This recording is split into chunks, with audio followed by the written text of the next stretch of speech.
Hey guys, Ray from loveyourrv.com. Today I'm going to do some maintenance to the old Batwing antenna on my RV. We don't have satellite TV, so often we'll throw up the rooftop RV antenna and see what we can get for stations. Right now I did a scan and you can see I got 77 digital stations, so that's not too bad. I'm pretty close to Phoenix, so that's probably why I'm picking up so many. Let's give you an idea. There's all sorts of high definition stations. A lot of them are Spanish ones, being close to Mexico and stuff, but there's decent ones. There's like a movie channel here. Anyway, a couple times a year I usually need to get up on the roof and deal with the antenna. There's what I have there. It's the Batwing, but I also added the Sensar Wingman addition to it, and that improves the UHF by quite a bit. They say up to 100%, so it just helps bring in the digital stations better. Anyway, there's several things I need to do. I pulled out my manual. Always keep all your manuals. I was lucky I got manuals from my dealer for pretty well every appliance and accessory in the rig. Too bad Keystone doesn't give a good manual, just got a basic one. Anyway, all I'm going to need is some silicone lubricant spray. That's really all you need, and there's 3 different steps to it. The hardest part is pulling it right apart, because I need to get at a rubber shaft in here, and there's a rubber ring in there that can dry out too. That's why you want to use 100% silicone, so you don't damage that rubber O-ring in there. That's what keeps it from leaking. And while I'm up there, I'll check the sealant on it and check the connections. So let's go up there and start taking it apart. First I'm going to put my antenna down. See, it's a manual spin, and before I put it down I just line it up there with those 2 points. So put her down. Yeah, it's been kind of sticky, that's why I want to get in there and lube it. If it gets too jammed up, what happens is you end up putting too much force on this and you end up breaking something, so it's good to keep it well lubed. There we go. So that's down. So on this handle you can see this little slot here. That's where you take an Allen key, and I'm going to undo that Allen key and pull off this handle, and a spring will follow. And that way I'll be able to pull up the mechanism once I get up to the roof. You can see it says lubricate gears twice a year.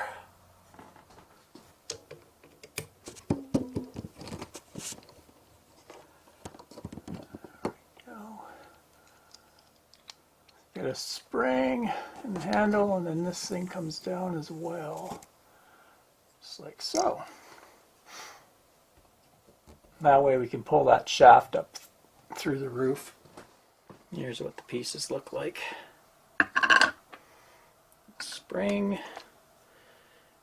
and the handle with the little set screw in there. Up on the roof. Just camped out in a little county park here in Arizona. Nice scenery around. Anyway, here's what my next step is to pull off. There's a couple C-clamps. I want to get these off. Then I can pull away the main part of the antenna and then open this up.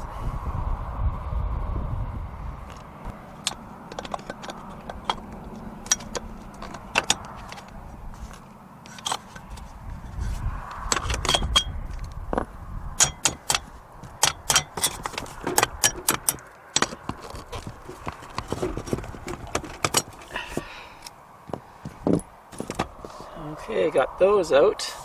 Now this thing should just lift out of here, just like that.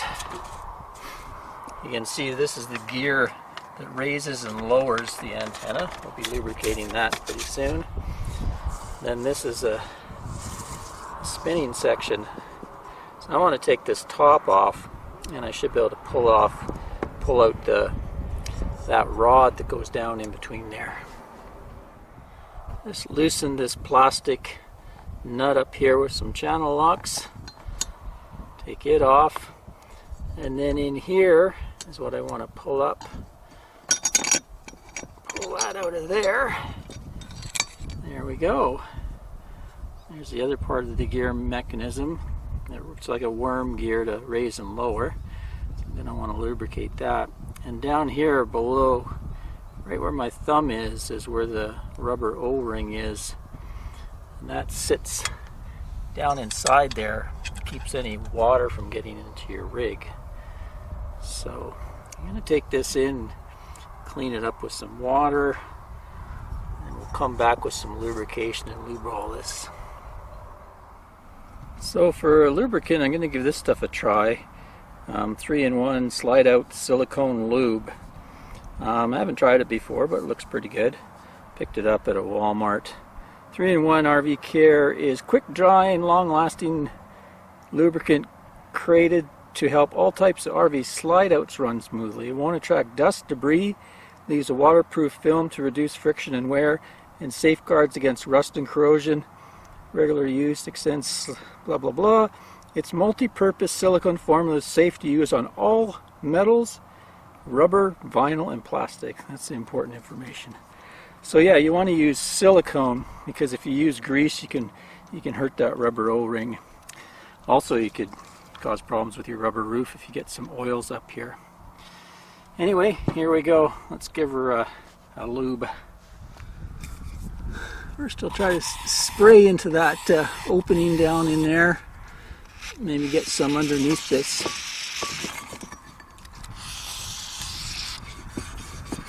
That.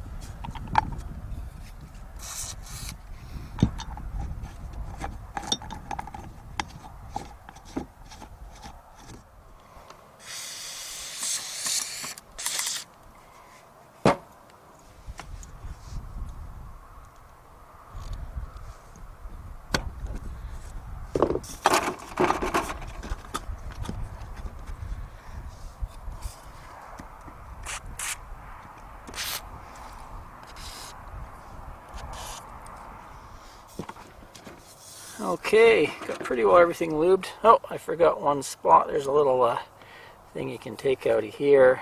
You can get some lube in there as well. Let's go down, put the bottom part back together, raise and lower it, spin, and see how it's doing.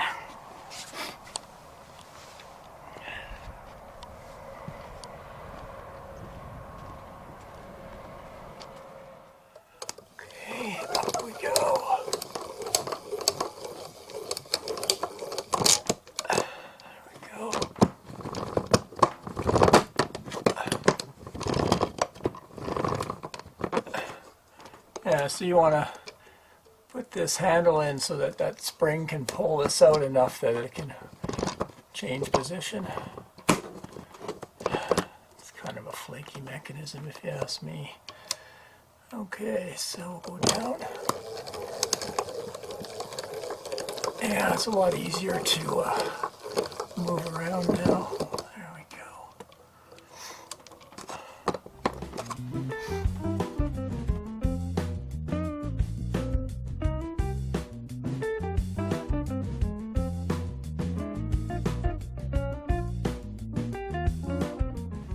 Okay, quick test.